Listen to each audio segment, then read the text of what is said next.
He never cared if anyone found the bodies. He just wanted a couple of days of sunshine and frosty swirl. Randall didn't change, and he couldn't take life in prison. Can I? That's the question of the episode, right? In the light of all that Deborah learned about Dexter and what he's been up to all these years, can Dexter live in a new reality under Deb's thumb? Judging from the death of Wayne Randall, spree killer, I'd say probably not. Welcome back to the Dexter wrap-up for episode 702, Sunshine and Frosty Swirl, written by Manny Cotto, directed by Steve Schill. Me, I'm Scott Reynolds. I'm a writer-producer here on Dexter. And I'm podcasting here to give you a more behind-the-scenes look at each episode. So what are we going to do? This episode, we're going to interview James effin' Remar. Then when that's done, we've compiled questions about last week's episode from you, the listeners and fans. So you're going to hear me asking these questions of showrunner Scott Buck and the writer of last week's episode. And you're probably wondering, how do I get my questions on the podcast? Well, let me tell you. Hit us up on Facebook.com/Dexter, so you'd post on there. Or you could go to Twitter.com/SHO_Dexter. And you can Twitter me there. And again, make sure that you do hashtag Dexter Wrap Up Podcast. So hit us up either on Facebook or Twitter. But here's the thing. You better do it quick after each episode because we pick our questions on Monday night, and then we're going to answer them on Tuesday so that you can hear them on the next podcast. Anyway, let's get back to 702. This is quite the episode. I remember when we were breaking it back in March of 2012, we were wondering how we're going to fit all of this stuff under 56 pages. It's a lot of stuff here. I mean, we have Deborah going from vomiting at the front of Dexter's apartment at the truth of Dexter, just like her father did, if you remember that, those many years ago in season 2, to her trying to explain away what Dexter does as simply an addiction that she can help him out with. So naive.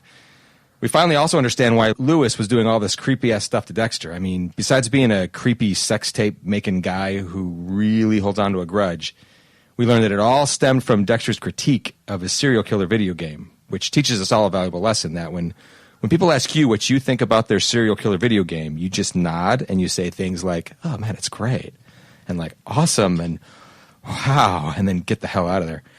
We also have, this episode, we have Isaac Serko, Ukrainian mobster in a vendetta state of mind, who's looking to find out who killed Victor. And, of course, we all know from episode 1 of the season that it was Dexter. And let me tell you, this guy isn't going to quit. He'll be hounding Dexter's trail for a while. Also on Dexter's trail, he doesn't know it, we have LaGuardia, who's contacted the FBI to get all the Bay Harbor Butcher evidence, including Dexter's blood slides that were found in Doak's trunk back in season 2. Remember that? That was the damning evidence that put Doakes on everybody's radar as the Bay Harbor Butcher. And if you remember, even back then, LaGuardia had some reservations about Doakes being the Bay Harbor Butcher. And now that she's found this blood slide that's an exact match with Travis's blood on it, you know some trouble's brewing. We also have the introduction of Wayne Randall as a spree killer. In this episode, he's Dexter's sort of lone hope that a life without killing could be a good life lived. And we saw it literally dash to the pavement and the grill of a truck and spat out all over Dexter's face. But through all of this, today we have our guest for this Dexter Wrap-Up podcast, James Remar, a.k.a. Harry Morgan, here in my office, which, on a side note, is pretty freaking awesome. I mean, this guy, I watched this guy as a kid as Ajax on The Warriors. It's one of my all-time favorite movies. And here he is, ready to blow your minds with a very personal view on who Harry Morgan was and how and why Harry did what he did. I hope you're ready, because here we go.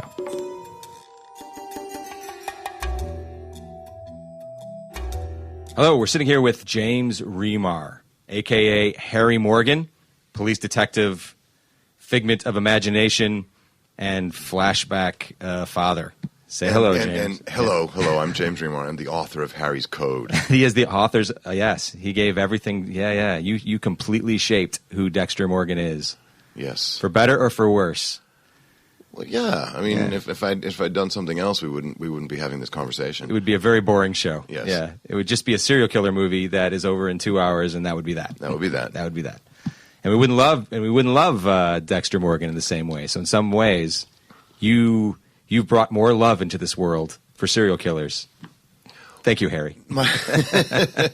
Well, my pleasure, my honor. Dexter is, in my mind, he's an allegorical character for all of us. We do. We struggle with this this darker side, and we all feel a little outside from everyone else in the world too. You know, like we look at everyone, and we think we know them, but we don't. We don't know anybody.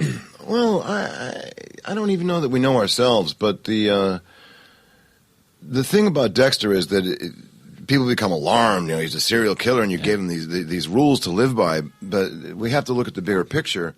Insofar as that Dexter is, let's say, it's just a representative of everybody.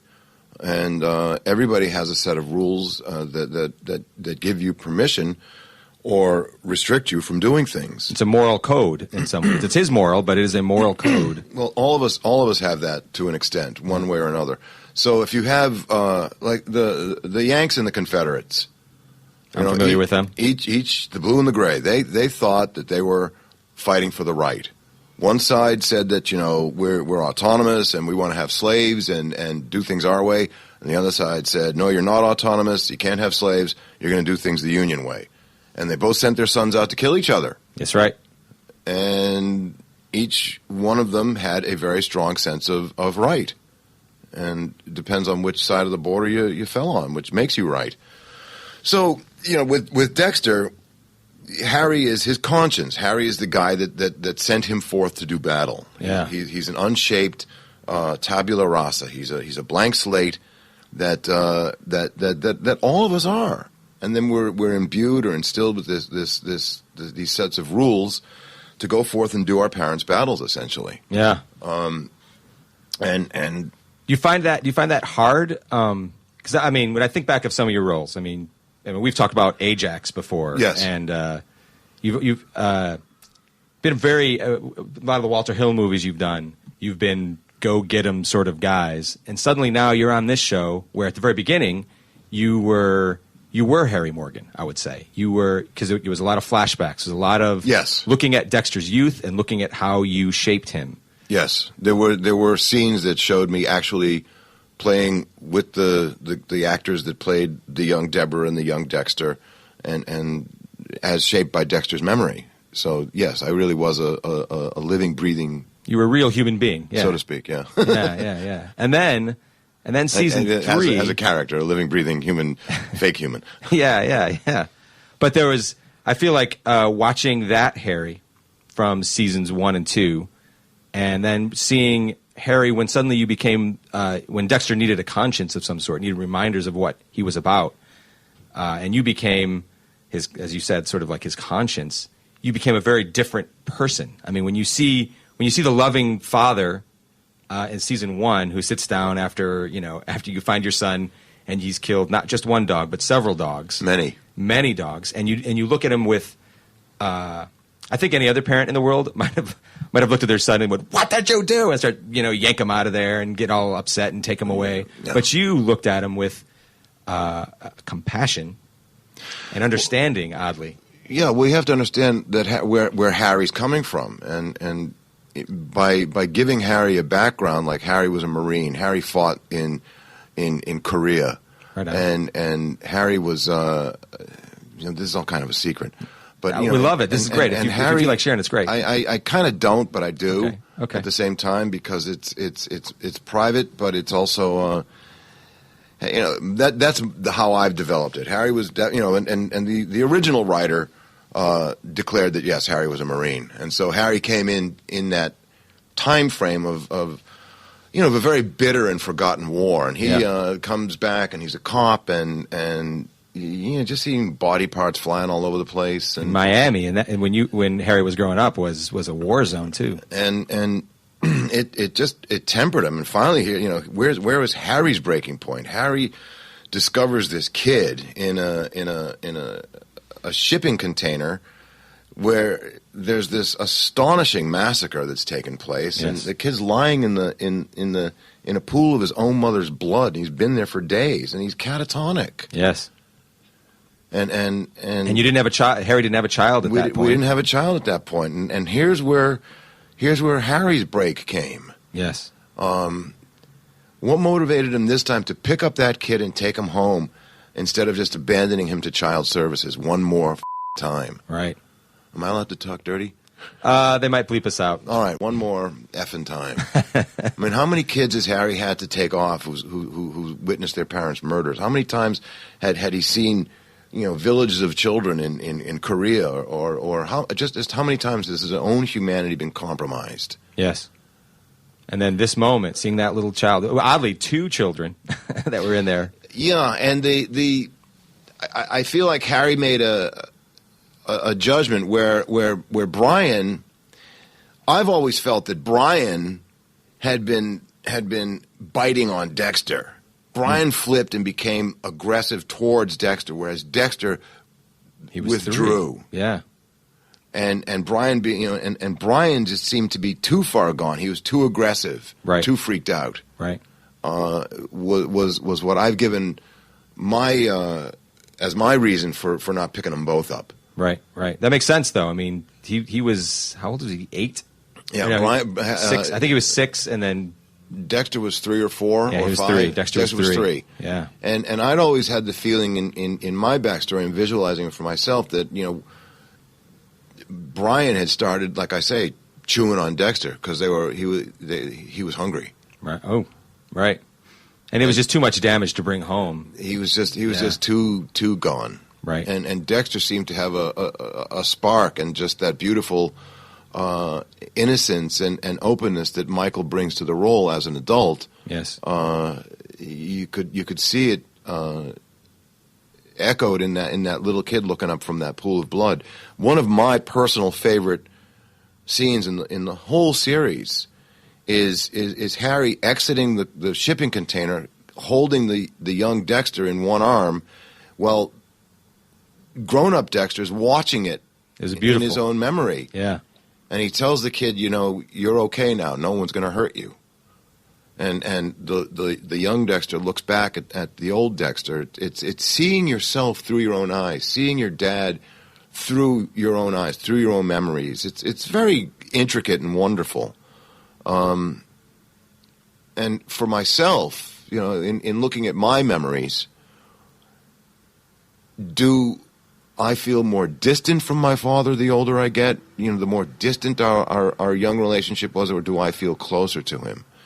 And the answer is the latter. I feel closer to him, and I feel more of a sense of reverberation for the lessons and his experiences as it was passed on to me, because I'm more his age. Right.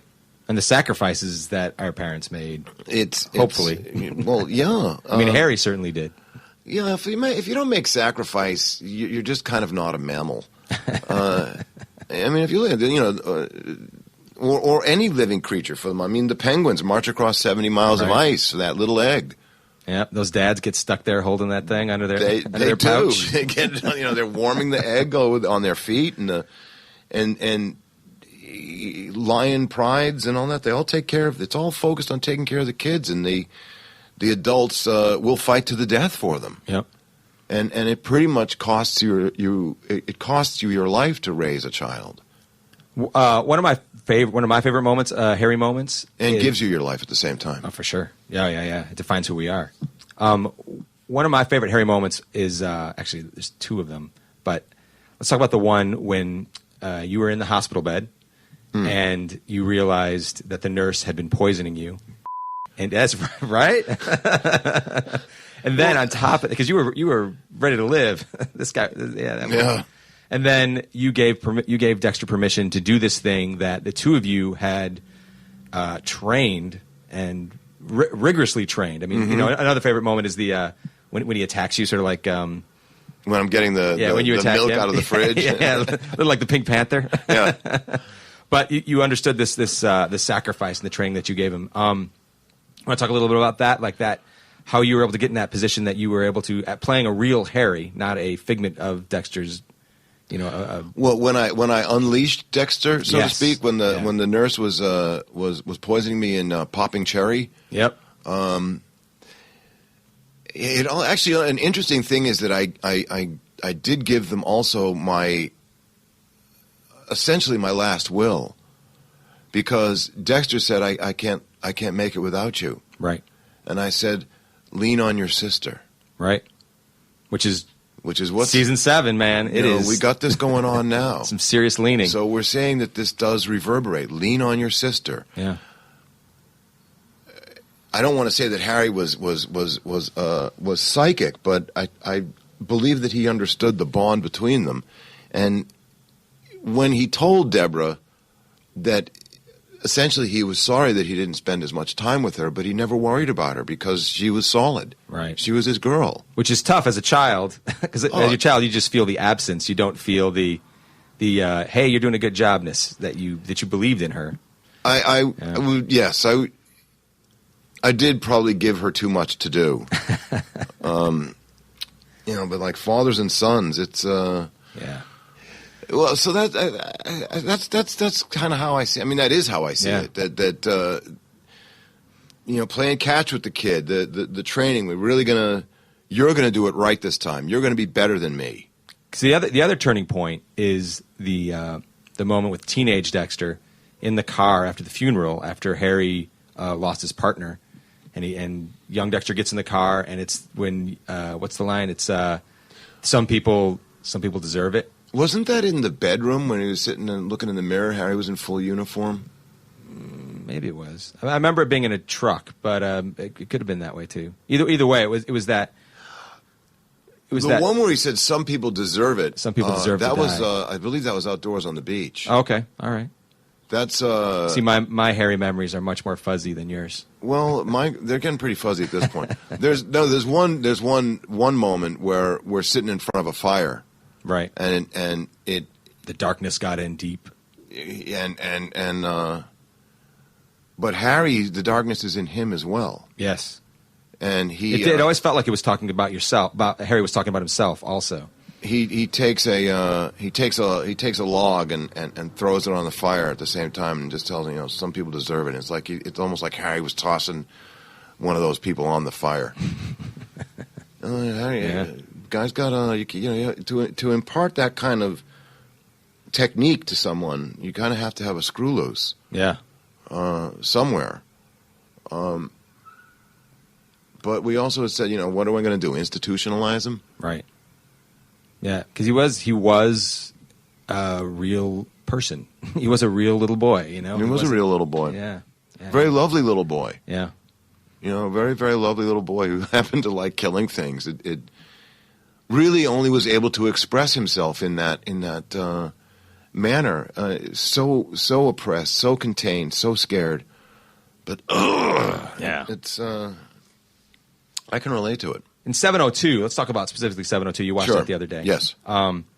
There is imagine. I guess we should shape the question this way first. From season 3 on, for the most part, there's a few flashbacks here and there, but Harry became, as you said, like the conscience, this thing that Dexter's able to talk things out with, this reminder of the code. Mm-hmm. And your performance completely changed, right? I mean, from watching you, because suddenly it felt like you had to process not just what would Harry do, but what WWDD, what would Dexter do? Or how would Dexter think of Harry, It's like, because you're no longer a real human being anymore. You are the reflection in his mind of this code. Yeah, I'm Harry's code. Harry filtered through Dexter's consciousness. How Dexter remembers Harry. Right. And he's also taking a lot of stuff out on Harry. Yes. Because he's starting to feel troubled and unfulfilled by the things that he's doing. It's somehow his contentment has been shifted, and this is a complex psychology that we've got going on here. It's not real simple at all, and so it is Dexter having a conversation with himself. Yes, and his dad. He's bouncing it off his dad in his memory. And it's got to be tough, like in episode 702 that aired last night.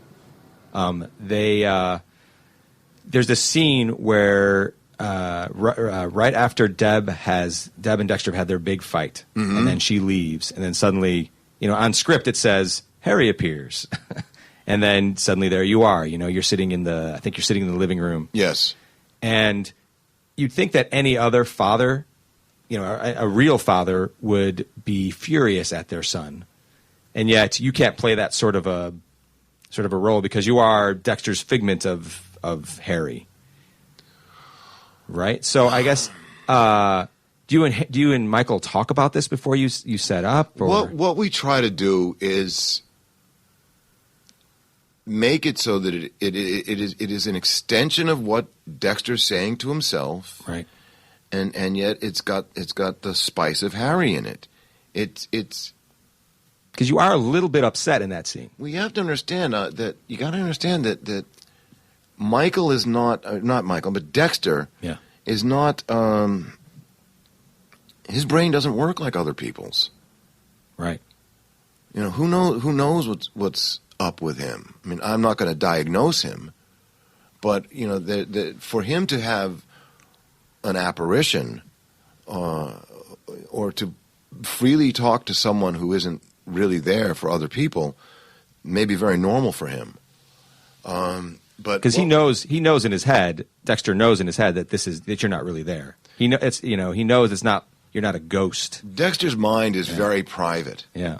It's very private, and he's had the struggle over the years of wanting to have someone get to know him. Yeah.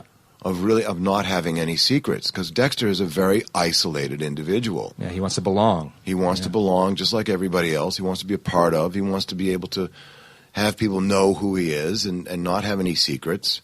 And yet, and Harry's really the only person that he's ever been able to have that with. And Harry's code is don't tell anybody, protect yourself. Well, you can't. Don't get caught. Yeah. But he did say lean on your sister. Yes. And so that's what is coming to life in 702. Yes. Is because he doesn't he doesn't run away. He doesn't and as Harry says, at least he didn't arrest you. Right. Yet.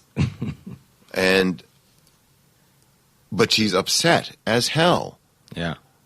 And yet he's very naked. He's very honest with her. And I believe that's starting to come to the fore. He's beginning to lean on his sister. I don't think he would have been caught. Yeah, you don't think his sister would have turned him in? No, I just don't think Dexter would have been caught unless he wanted to be. Right. On some level. Yeah. He can't, it's like dropping breadcrumbs. Yeah. Because he does. He's always pushing the envelope because he wants to get caught. He wants to be known, right? Yeah. Yeah. Personally, do you feel like Harry made the right decision? as James Remar talking about the character Harry, because there's lots of ways this could have gone, right? I mean, he definitely made the right decision for the TV show Dexter. Like we said earlier. I'm not Harry Morgan, and that's really almost impossible to say because because he could have turned out like his brother. But he wasn't. Right. He wasn't. It was instinct. Yeah. It's his unreliable narrator telling us that I have no conscience, I have no feelings, and yet when we watch him and we watch him talk with you, we see feelings and conscience. Yeah, he's got a lot of conscience. He got a lot of feelings. Yeah. But he saw his mother brutally murdered in front of him, and it scarred him for life, and he's pissed. Yeah. It's the kind of terror that is chemical in nature. Yeah. The adrenaline, the fear, the terror that must have coursed through his brain and all that stuff is only soothed by blood. Did he make the right decision? I mean, James. I mean, I didn't.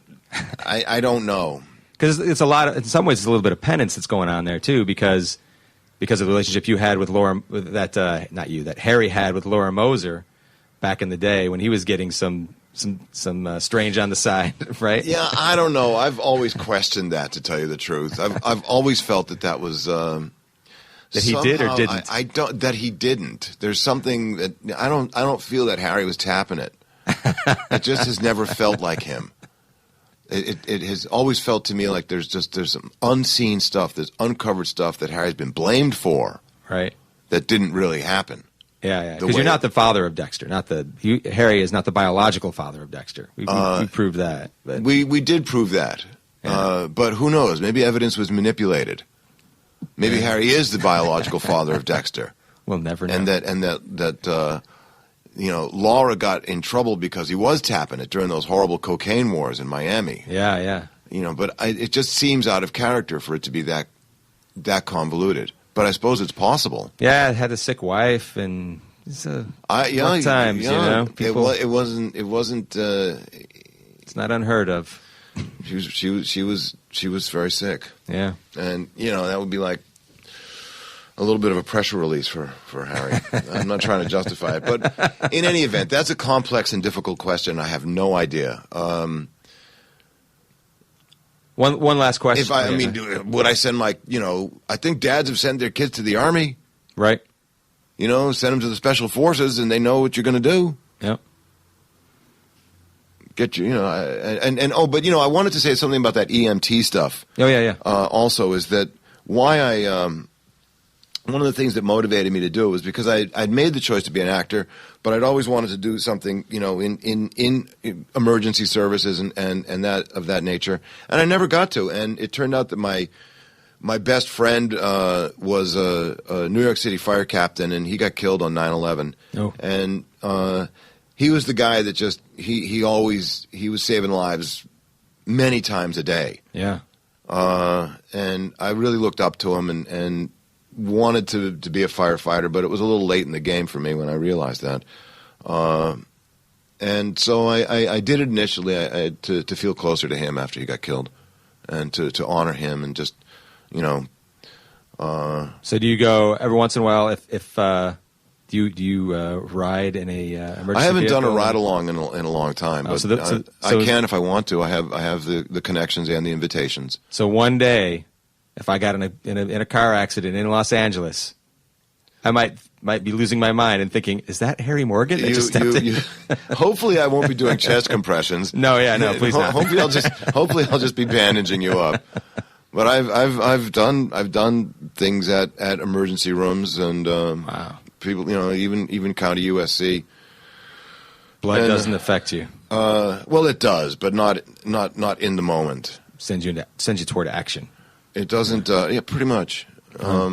It doesn't gross me out, but I have experienced feeling it later. Yeah. Where you close your eyes at night. It can be a little alarming later when it's particularly when people have done it to other people. Yeah. If a person has had an accident of some kind or they're sick, it's not that alarming. But if you've seen something that someone's done to someone, that an act of violence, it's awful. Those don't feel good later. Yeah. Not even on Dexter.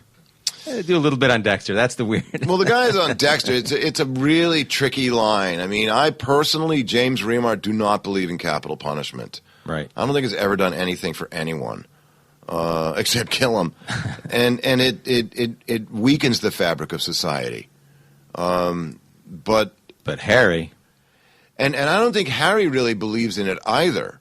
But the folks that are being taken out are people that he has decided are irredeemable. You can't warehouse them. You can't do anything for them ever. Right. And it struck him as a fine balance. And because Harry's anger as well. I mean, because eventually, I mean, on the series, there comes that point. Was it in episode 210? I think that Harry has this moment where he walks into the room and he actually sees that his son he sees the chopped up body. Yeah, well, of Juan Rhinus. Yeah, but I never bought that either. I've always felt that was completely out of character. I feel that Harry got sick because he was sick, and his soul almost. No, he was physically dying. Yeah, he was physically ill because he's dead shortly thereafter. Yeah, he stopped taking according to Dexter, he stopped taking his pills. Yeah, and so Harry just had there's another episode where Harry has a stomach ache. Yeah. And he wants to take a picture with Dexter in front of the hospital, Yep. but he's like, oh, no, never mind, because he's got a stomach ache. Yeah. and what's going on. You know, oh, bad medianoches. So for me, I to be really, really honest, have never believed that Harry got sick at the sight of Juan Rhinus being chopped up. He'd seen a lot of chopped up bodies. It was more he was having physical problems as it was. Right. Because that would have been the end of their relationship. And it wasn't. Harry was sick. He was physically sick, and I just never bought that. Oh, what have I done? I've created a monster thing. Yeah. You know, I mean, and so I tried to play it in a way. You played it amazingly, by the way. Where I was in wonder and in awe and grateful for what he did, and it was really quite extraordinary. And then I got sick because I was sick. Right, right. And Dexter misinterpreted it. Right. Because remember, it is a memory of Dexter's. Yeah. And he is our narrator. And so as Harry, have my memory of it too. Interesting, yeah. And my memory of it was that I was physically unwell, but I was in awe, and I was grateful, and yes, overwhelmed, but not disgusted. Never disgusted. Because in your head, in Harry's, the training went a lot further. No, he did a great job. He was perfect. Yeah. He was perfect. He was awesome. And Harry, in my mind, was never disgusted, which is why I think Dexter's able to keep him around. Yeah. But we also need our fathers, you know? Even as awful as they may be. I mean, even among like very religious circles, there's this talk about Harry as God, you know? That here's this person that came and instilled a code inside Dexter, and now he's always talking to his heavenly father, you know, his father's trying to guide him, and it's this sort of moving. That's interesting. Yeah. Yeah, sure, you can interpret it that way. It is subject to interpretation. But like I say, I as the character Harry, have never felt disgusted by my son's actions. It's sort of beautiful, right? in a like dark, twisted way. I have to beautify every role. Yeah. If a role disgusts me, I don't want to do it, and I can't do them truthfully. Right. If I'm disgusted by something, I don't play it. I don't play child molesters or guys that beat up women. A lot of roles have come towards me in that direction. I just don't do it. Yeah. Because I'm an older actor, and I have played those characters here and there a couple of times, and you know, it's not something that I want to portray, that I feel like doing. Yeah. And yet, if a character is violent or he's got problems, I've got to find a way to beautify the character and make him right and acceptable to himself. And let me tell you, you've done that with Harry Morgan. Oh. You are. It's got to be. You're an amazing actor, right? Thank you. An incredible human being. Thank you. You saved some guy's life the other day. No, I didn't. I head wound. No, you are genuine. You know. I don't feel that I did anything special. I feel like I just wish he hadn't been there so long. Yeah. You know, I feel like it should be routine. Yeah. You know, you see. I guess that's what makes you such a genuinely beautiful human being. You know, I think people just. And you're Ajax. Well, and I'm Ajax. Ajax, yes. That's the beautiful thing. Definitely Ajax. But I just think people get a little scared. Yeah. You know, I think everybody has the impulse to help, but they're just scared. They don't really know what to do. Yeah. You know, and here's a guy, and I know what to do. So. All right. Well, anyway, thank you so much for coming out. Thank you for having me. And we look forward to. It's got to be weird to think that. Other than maybe Dexter, you're one of the few people on the show, Dexter, that will probably stick around to the end because you're already dead.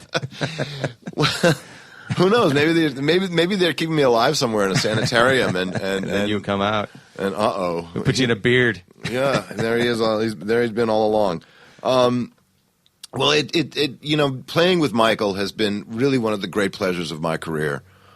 He's such a wonderful actor and so well balanced that we do manage to do this dialogue, bouncing it back and forth, where it isn't disruptive. It feels like he's carrying me around in his head. Yes, it really does. And it's just that's I get goosebumps because we get to do this, and I try to modulate so I'm speaking in Dexter's voice, but then he comes back to like our periods of training, and it's just neat. It is. It's really neat, and sometimes we look at each other, sometimes we don't.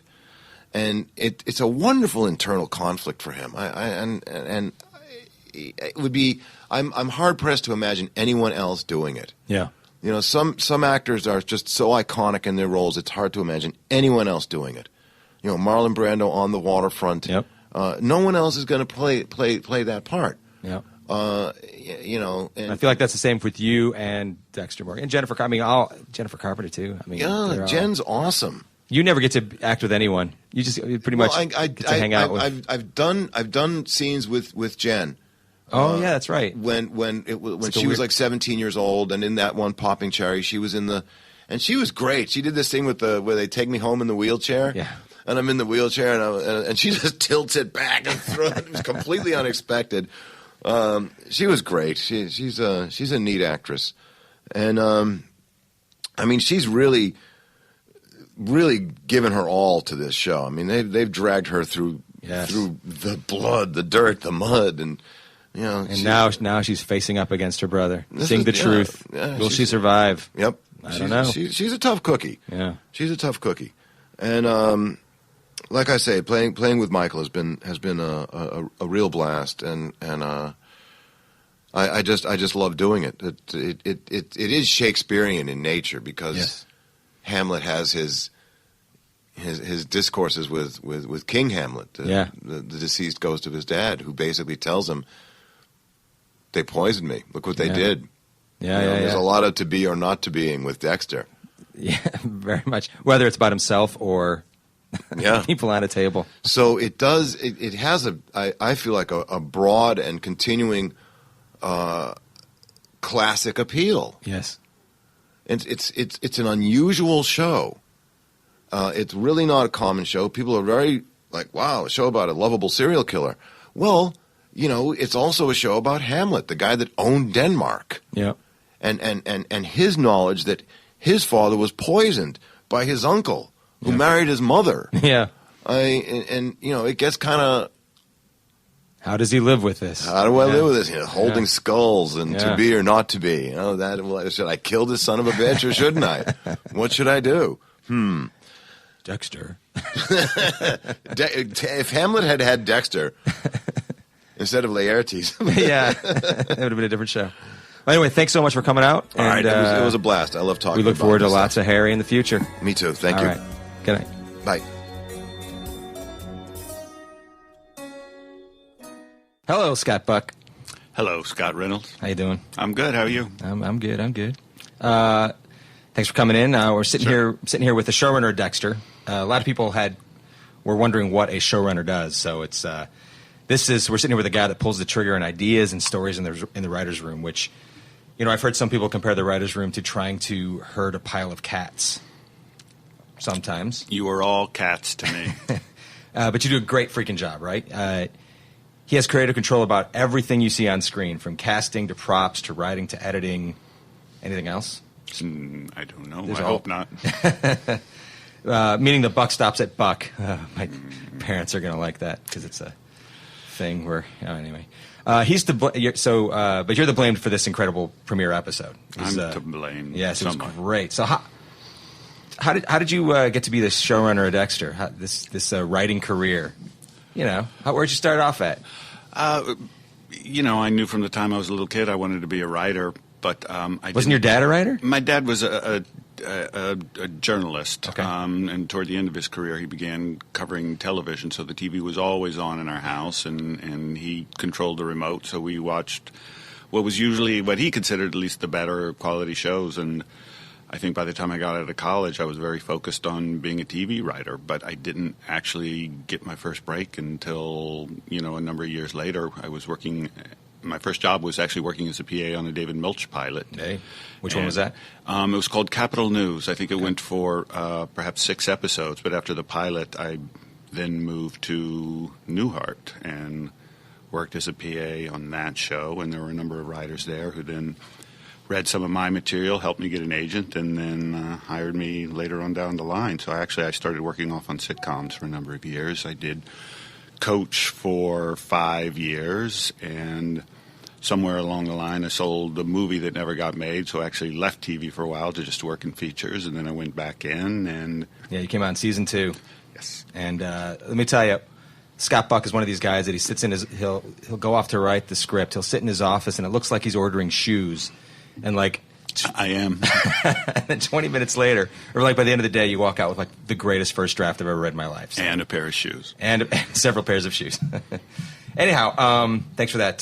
Sure. It's to me, it's really cool to hear stories about people who came up through the ranks. You know, you've done it all, and I feel like it makes you appreciate everybody's role on a show a lot more than some might. I think if you work as a production assistant, you sort of understand how things work. Yeah. Let's get to these questions about the premiere episode. Are you? ... We got some questions for you off Facebook and Twitter. You ready for this? Sure. All right. First one's from, I'm not sure how to pronounce this quite, but it's MLADEN, Mladen, on Facebook, who asks, has a question about how do you kill someone and remove the body from an airport? Well, the way we show it, and I don't encourage anyone to try this, is that he's in the room of lost luggage, and it's closed for the evening, so he feels like he's got relative privacy there. Because nobody goes in those once it's locked up. Absolutely, sure. And we see a surfboard carrier there. So he puts him inside the surfboard carrier, puts him on a luggage cart, and wheels him right out to his car. And nobody even looks yeah. Nobody. I love too the plastic bag over his head, so there's no spatter. No spatter. He improvises, adapts, overcomes. He's a very neat monster.